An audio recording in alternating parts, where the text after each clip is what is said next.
Oi, gente, que prazer estar com vocês e falar um pouquinho sobre o meu estudo do Vem e Segue-me.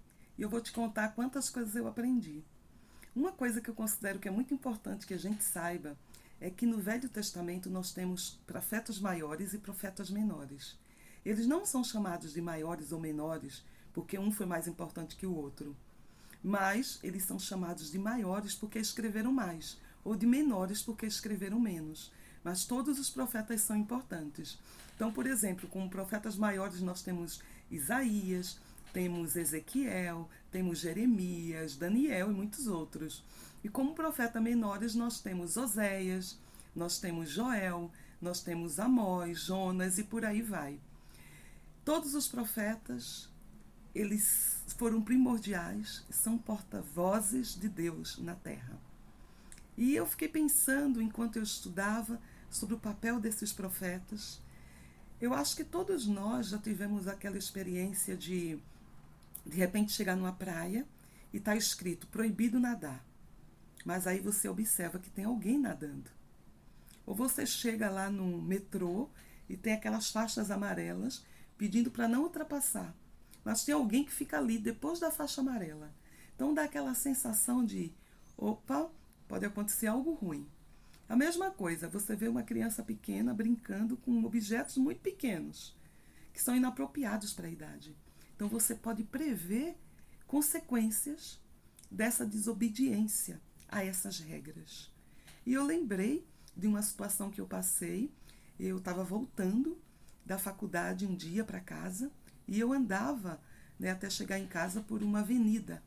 Essa avenida era reta e tinha um cruzamento que não tinha um semáforo. E esse cruzamento costumava ser perigoso. E quando eu estava atravessando, eu percebi que vinham dois carros em alta velocidade. Vinha um carro de um lado e o carro do outro. Então, imediatamente me acendeu perigo. Se nenhum desses carros vai parar no cruzamento, eles vão chocar. E eu estou no meio do cruzamento. Então, eu percebi muito rapidamente ali que se eu prosseguisse na avenida, eu seria atingida em cheio.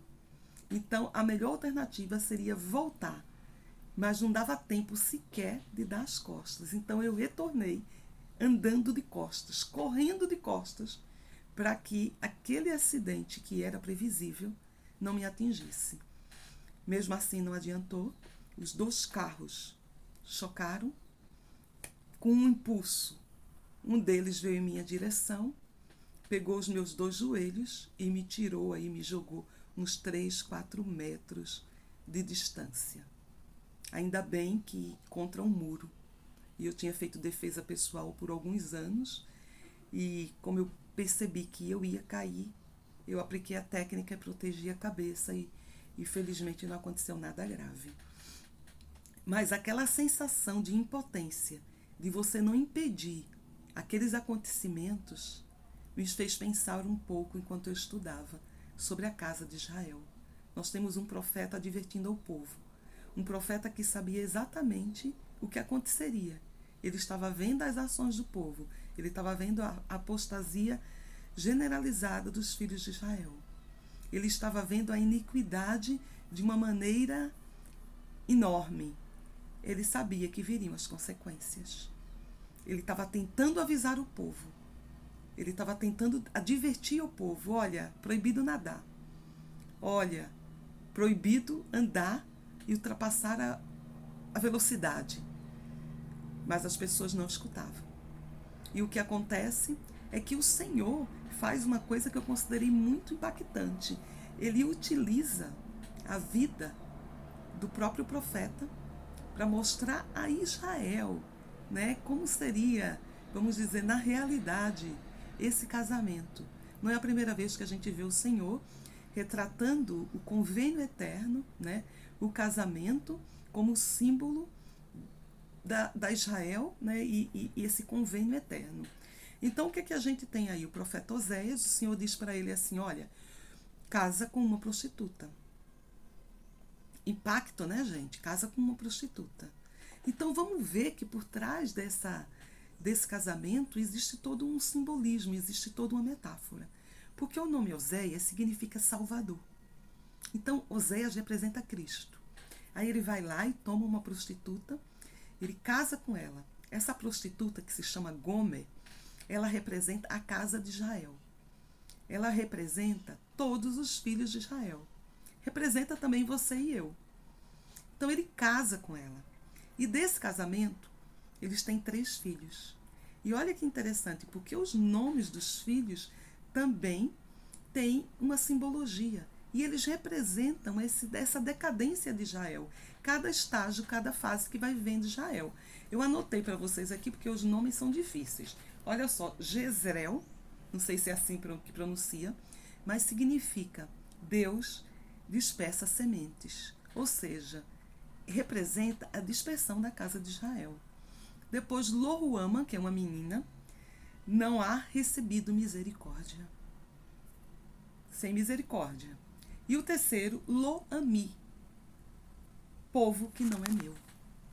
Então, olha só, essas 3 fases os israelitas passam.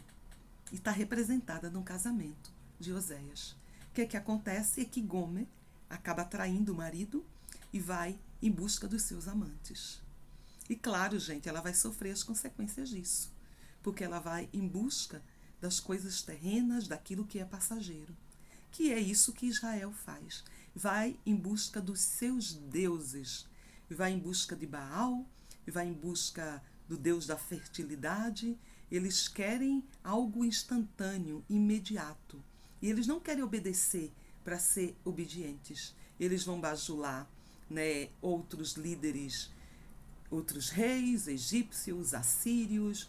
Eles vão dar as costas para o Senhor. E eles vão receber a consequência disso. Porque eles acabam sendo dispersos, acabam sendo escravizados, eles acabam chorando amargamente, não é? Mas nesse momento não tem misericórdia, porque eles precisam se arrepender. E o que acontece? Oséias vai lá e compra a sua esposa de volta. E ao comprá-la de volta, ele traz ela de volta para casa. Ele exerce a sua misericórdia, ele a cura, ele a salva. Então observem como esse casamento é uma metáfora do que estava acontecendo com Israel. Israel precisava se arrepender para voltar para casa, para ser resgatada. Tinha esperança para Israel? Tinha esperança. Tem esperança para todos nós? Tem esperança. Mas qual a condição? É o arrependimento. E antes que a gente se arrependa, a gente vai passar por esse vale da dor, da angústia, da morte. E aí vai sentir na própria pele, como sentiu Gomer, porque ela está lá e diz, poxa vida, o meu marido era bom, eu tinha comida em casa, eu tinha tecido, e agora? Passou o momento de diversão, e agora? E é isso que Satanás faz. Ele tenta nos colocar as coisas mais fáceis, ou as coisas terrenas, como as melhores, as coisas passageiras. Eu lembro de um discurso há alguns anos da presidente, de uma conselheira das moças, na verdade, onde ela fala, né, sobre encontrar felicidade naquilo que realmente nos trará felicidade. E ela conta que um dia ela passou na frente de uma loja e ela viu um cartaz que dizia assim, vamos trazer para a nossa moeda, felicidade por R$50. E ela ficou curiosa, que tipo de felicidade ela encontraria por R$50. E ela entra na loja e encontra um monte de bugiganga, mas ela começa a escolher o que agrada e ela percebe que nenhuma daquelas coisas fazia jus ao que dizia o cartaz. Nenhuma daquelas coisas trazia para ela felicidade de verdade.